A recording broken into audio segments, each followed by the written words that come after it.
This is Sunil Vishwakarma. आज हम इस एपीआई प्लेलिस्ट के अंदर एपीआई एंडपॉइंट के बारे में स्टडी करेंगे, डिस्कस करेंगे। तो एपीआई एंडपॉइंट क्या होता है और हम उसके थ्रू डेटा कैसे एक्सेस कर सकते हैं, हम उसको डिस्कस करेंगे। मोटा मोटा पहले सबसे हम समझते हैं कि एपीआई एंडपॉइंट की डेफिनेशन क्या है। ठीक है, तो यहाँ पे डेफिनेशन हमने लिखी हुई है। N API endpoint is a specific URL. इसको नोट करते हैं, specific URL where a client, web app, mobile app और postman etc. client, ठीक है, client means consumers, with the help of web app, mobile app, postman etc. sends a request or to access or manipulate data on server। ठीक है, तो हमने terms को highlight कर लिया है। तो लेट्स से कि अगर हमारे पास एक सर्वर है, ओके, एक मोबाइल ऐप है, सॉरी, एक मोबाइल ऐप है जो कि क्लाइंट है, क्लाइंट, और ये सर्वर है। ठीक है, जिसपे अगर लेट्स से कि क्लाइंट में कोई एक यूजर गूगल क्रोम रन कर रहा है एंड उस गूगल क्रोम में उसने यूआरएल डाला हुआ है https://google.com। तो इसमें क्या है, जैसे ये google.com डाला है, दिस इज द एड्रेस। ठीक है, ये एक एड्रेस है जिसके बेस पे ये इस एड्रेस के थ्रू रिक्वेस्ट करेगा सर्वर पे एंड उससे उसको रिस्पॉन्स मिलेगा। ठीक है, अब उस रिस्पॉन्स में से उसको क्या मिलेगा, उसको एक डेटा मिलेगा।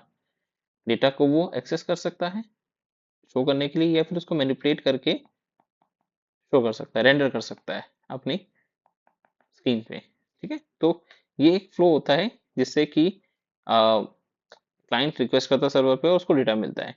और वो रिक्वेस्ट किसके बेस पे करता है, एक एड्रेस मीन्स कि एक एपीआई एंड पॉइंट के ऊपर करता है रिक्वेस्ट। ठीक है, अब हम डिफरेंस समझते हैं कि ये एड्रेस में से एपीआई एंड पॉइंट क्या होता है। ठीक है, तो यहाँ पे हम एक एग्जांपल लेते हैं, जैसे कि एक ई कॉमर्स ऐप है, ई कॉमर्स ऐप है जिसमें कि मैंने या यूजर ने एक अपनी प्रोफाइल के अंदर जाके अपने ऑर्डर्स की लिस्ट को खोल रखा है। ठीक है, सो लेट्स से कि जैसे कि अगर ऑर्डर लिस्ट खोलता है तो उसका पेज खुलेगा और उस पे जो डेटा फेच होके आएगा वो किसी यूआरएल के थ्रू आएगा। तो वो जो यूआरएल है किस इस तरह दिखता है। ठीक है, तो जो इसमें https www.amazon.in है, ये क्या होता है, this is the address of server. ठीक है, and this your account order history, this is the route और पाथ ऑफ द डेटा। ठीक है, and this is the API endpoint, this is called the API endpoint। अब इसमें होता क्या है कि ये तो डोमेन हो गया, ये तो एड्रेस हो गया, एड्रेस ऑफ द सर्वर हो गया, सॉरी, ये एड्रेस ऑफ द सर्वर हो गया। अब यहाँ पे क्या है, ये this is the path, this is the route. ये रूट पाथ क्या है, ये रूट पाथ है आपका, रूट जिससे उस रिसोर्स को एक्सेस कर सकते हो जहाँ पे जिससे डेटा मिलेगा आपको। ठीक है, तो मोटा मोटा ये है अपना फंडा कि एपीआई एंड पॉइंट क्या होता है कि एक पाथ जिससे जिस पाथ पे जाके हमें डेटा मिलता है जिसको हम एक्सेस कर सकते हैं। ठीक है, तो फॉर एग्जांपल एक एग्जांपल और लेते हैं। एग्जांपल और लेने पे हमारे पास जैसे एग्जांपल है कि http://api dot example dot com slash users slash 101। ठीक है, अब जैसे कि ये हो गया प्रोटोकॉल, ये हो गया आपका डोमेन और पाथ ऑफ सर्वर और address of server, and this is the route and this is called API endpoint।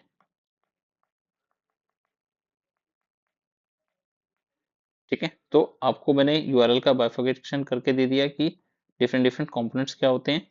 ठीक है, तो इसी के बेस पे हम यूआरएल के अंदर एपीआई एंडपॉइंट फाइंड कर सकते हैं जिससे हम डेटा एक्सेस कर सकते हैं। ओके, अब हम यहाँ समझते हैं anatomy of endpoints of an and API end point. ठीक है, तो अब एनाटॉमी में हम देखें तो एपीआई एंड पॉइंट बेसिकली तीन पार्ट से बनता है। उसके अंदर तीन कंपोनेंट्स होते हैं, जैसे कि एक होता है बेस यूआरएल, एक होता है पाथ और एक होता है HTTP मेथड। ठीक है, सो अगर हम जैसे कि लेते हैं कि एक गेट एपीआई है, get API means get call है, जिसमें कि यूआरएल है आपका लेट्स से कि http ://api डॉट माई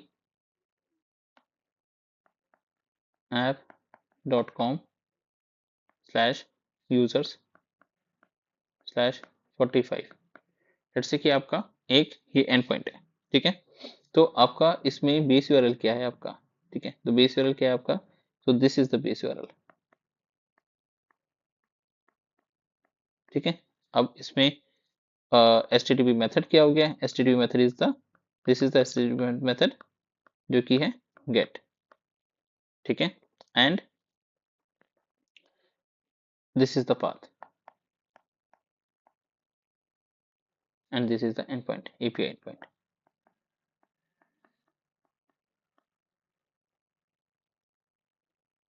अब यहाँ पे हम स्पेसिफाई करते हैं कि जैसे कि एंड पॉइंट्स हमने समझ लिया क्या होते हैं।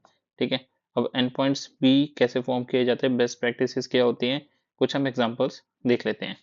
जैसे कि एक गेट एपीआई है, उसके अंदर यूजर्स स्लैश 12 स्लैश ऑर्डर्स, तो ये जो पाथ है इस this is the good example, this is good API end point.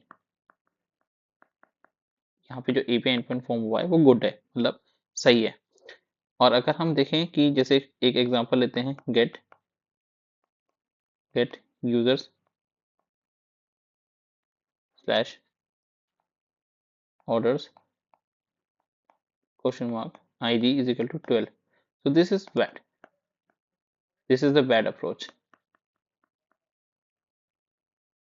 Okay, so यहाँ पे इतना कुछ देखने के बाद हम ये समझे कि what is API endpoint, so API endpoint is a URL that performs a specific action on a server।